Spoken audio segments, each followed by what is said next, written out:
രാജ്യസുരക്ഷയിലെ ഏറ്റവും പ്രധാനപ്പെട്ട ഒരു വിഭാഗമാണ് നാവികസേന എന്ന് നമുക്കറിയാം. ആയിരക്കണക്കിന് നാവികർ ആഴ്ചകളോളവും ചിലപ്പോൾ മാസങ്ങളോളവും കടലിൽ എങ്ങനെയാണ് ഓരോ ദിവസവും കഴിച്ചുകൂട്ടുന്നത് എന്ന് നിങ്ങൾ കണ്ടിട്ടുണ്ടോ? എന്നാൽ നമ്മുടെ രാജ്യത്തിനു വേണ്ടി രാപ്പകലില്ലാതെ ഉണർന്നിരിക്കുന്ന നാവികരുടെ കപ്പലിലെ ജീവിത രീതികളാണ് ഈ വീഡിയോയിലൂടെ നമ്മൾ കാണാൻ പോകുന്നത്. വീഡിയോയിൽ പ്രധാനമായും അമേരിക്കൻ എയർക്രാഫ്റ്റ് കരിയറുകളിലെ കാഴ്ചകളാണ് കാണിക്കുന്നത് എങ്കിലും ഇന്ത്യയുടെ വിമാനവാഹിനി കപ്പലുകളായ INS വിക്രമാദിത്യ, INS വിക്രാന്ത് എന്നിവയിലെ ജീവിതവും ഏതാണ്ട് ഇതുപോലെ തന്നെയാണ്. അപ്പോൾ നമുക്ക് വീഡിയോയിലേക്ക് കടക്കാം. ആദ്യം നമുക്ക് ഭക്ഷണത്തിൽ നിന്ന് തന്നെ തുടങ്ങാം. ഓരോ ദിവസവും ഈ കപ്പലിലെ പാചക വിഭാഗം ഏകദേശം 17,000 മുതൽ 18,000 വരെ നേരത്തെ ഭക്ഷണമാണ് തയ്യാറാക്കുന്നത്. ഇതിൽ ബ്രേക്ക്ഫാസ്റ്റ് ഉണ്ട്, ഉച്ചഭക്ഷണം, രാത്രി അത്താഴം, പിന്നെ മിഡ്റാറ്റ്സ് എന്ന് അവർ വിളിക്കുന്ന അർദ്ധരാത്രിയിലെ പ്രത്യേക ഭക്ഷണവുമുണ്ട്. സത്യം പറഞ്ഞാൽ ഇതൊരു നോൺ സ്റ്റോപ്പ് ആക്ടിവിറ്റിയാണ്. അവിടെ അടുക്കള ക്ലോസ് ചെയ്യാറില്ല. മുകളിൽ ജെറ്റ് വിമാനങ്ങൾ വലിയ ശബ്ദത്തോടെ പറന്നുയരുമ്പോൾ കപ്പലിൻ്റെ ഉള്ളിലെ അടുക്കളയിൽ 93 മുതൽ 114 വരെ പാചക വിദഗ്ധർ രാപ്പകൽ പച്ചക്കറി മുറിക്കാനും വറുക്കാനും വിളമ്പാനുമൊക്കെയായി തിരക്കിലായിരിക്കും. 5000-ഓളം നാവികർക്കുള്ള ഭക്ഷണം എപ്പോഴും കൃത്യസമയത്ത് തയ്യാറായിരിക്കണം. കപ്പലിലെ ഈ ഗാലി അഥവാ അടുക്കള ഒരിക്കലും ഉറങ്ങാറില്ല എന്ന് പറയുന്നതാണ് ശരി. ഒരു നിമിറ്റ്സ് ക്ലാസ് കപ്പലാണെങ്കിൽ അവിടെ 5 അടുക്കളകൾ ഉണ്ടാകും. എന്നാൽ പുതിയ ഫോർഡ് ക്ലാസ് കപ്പലിൽ 2 വലിയ അടുക്കളകളാണ് ഉണ്ടാകാറുള്ളത്.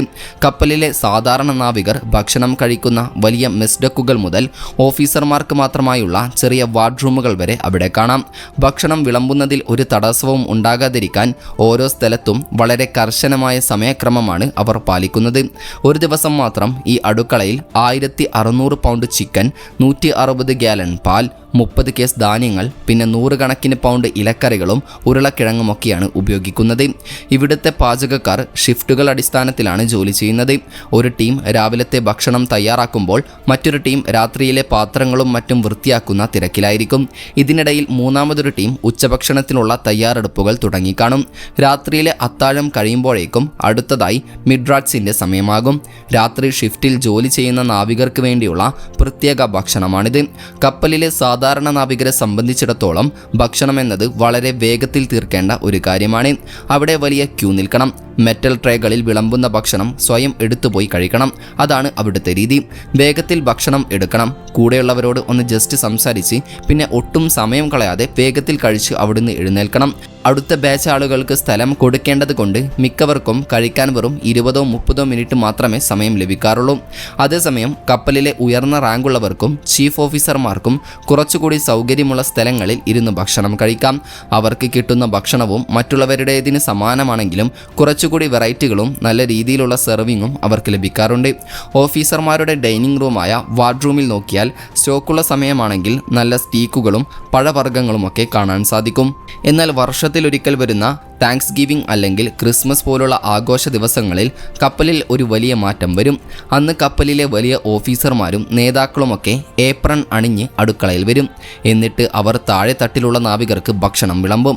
ടർക്കി മുറിച്ചും മാഷ്ഡ് പൊട്ടാറ്റോ വിളമ്പിയും കടലിന് നടുവിൽ അവർ എല്ലാവർക്കും വീടിൻ്റെ ഒരു ഓർമ്മ നൽകാൻ ശ്രമിക്കും. കപ്പലിലെ കഠിനമായ ജോലികൾക്കിടയിൽ തങ്ങൾ വെറും യന്ത്രങ്ങളല്ല മനുഷ്യരാണെന്ന് എല്ലാവർക്കും തോന്നുന്ന ഒരു നിമിഷമാണത്.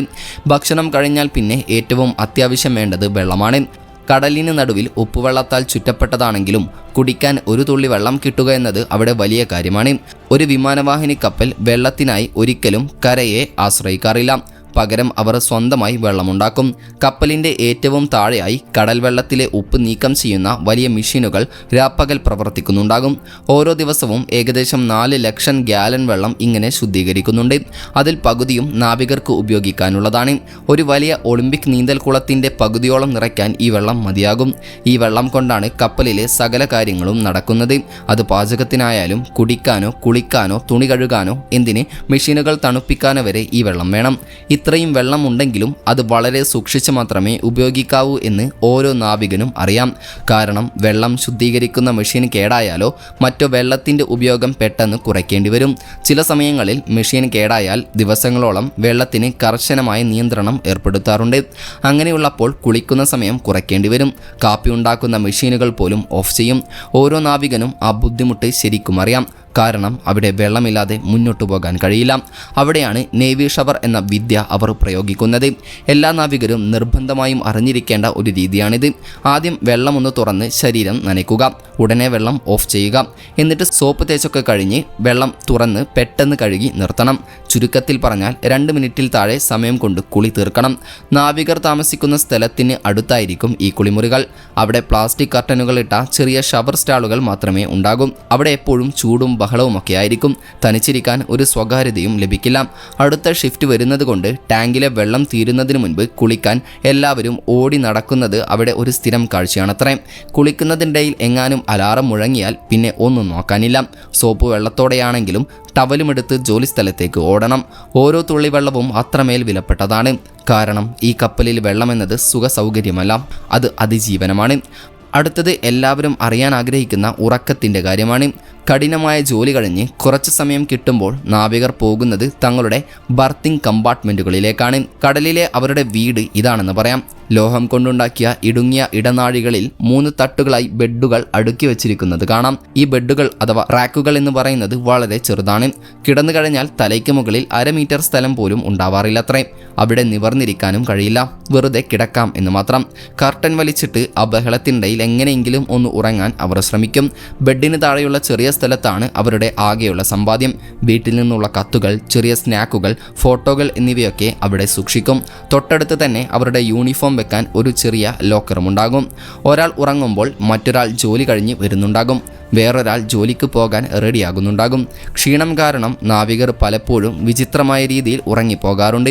ഒരു നാവികൻ പറഞ്ഞത് താൻ ബോട്ടിടാൻ കുനിഞ്ഞപ്പോൾ അവിടെ ഇരുന്ന് ഉറങ്ങിപ്പോയി എന്നാണ്.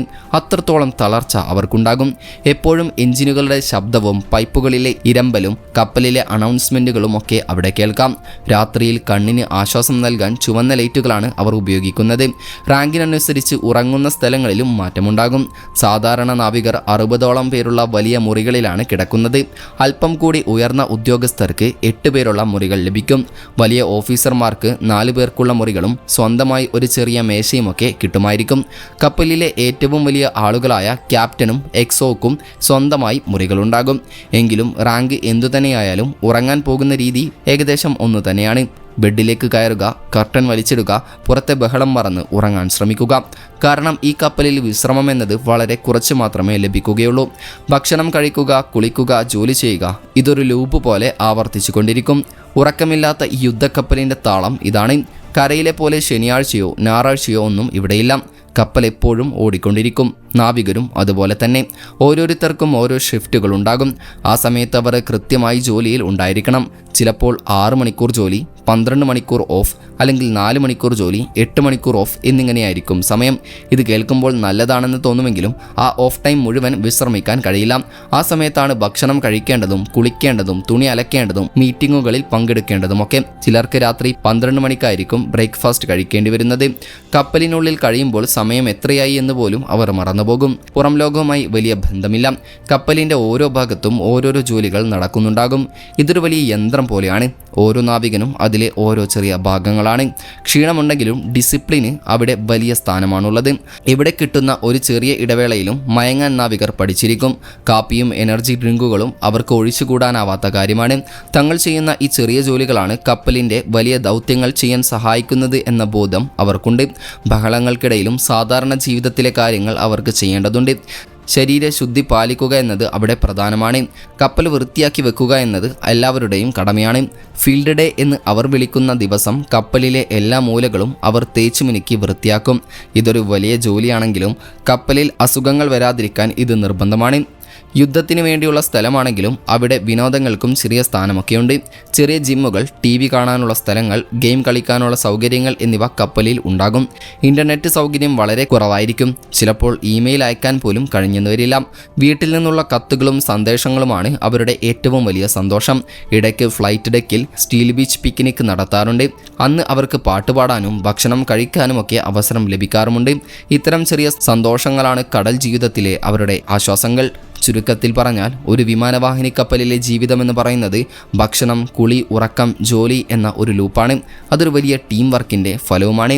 ഏതായാലും വിമാനവാഹിനി കപ്പലിലൊക്കെ വർക്ക് ചെയ്തിട്ടുള്ളവർ ഈ വീഡിയോ കാണുന്നുണ്ടെങ്കിൽ നിങ്ങളുടെ അനുഭവങ്ങൾ കമൻറ്റായി രേഖപ്പെടുത്താൻ മറക്കരുത്. ഏതായാലും ഇത്തരത്തിലുള്ള സമ്പ്രദായങ്ങളോട് കാഴ്ചക്കാരുടെ അഭിപ്രായം എന്താണെന്നും കമൻറ്റ് ചെയ്യാൻ വിട്ടുപോകരുത്. അപ്പോൾ വീഡിയോ ഇഷ്ടപ്പെട്ടാൽ വീഡിയോക്ക് ലൈക്ക് ചെയ്യാനും വീഡിയോ ഷെയർ ചെയ്യാനും നമ്മുടെ ചാനൽ സബ്സ്ക്രൈബ് ചെയ്യാനും മറക്കരുത്. അപ്പോൾ മറ്റൊരു ഇൻഫോർമേറ്റീവായ വീഡിയോയുമായി വരുന്നതുവരെ ഗുഡ് ബൈ.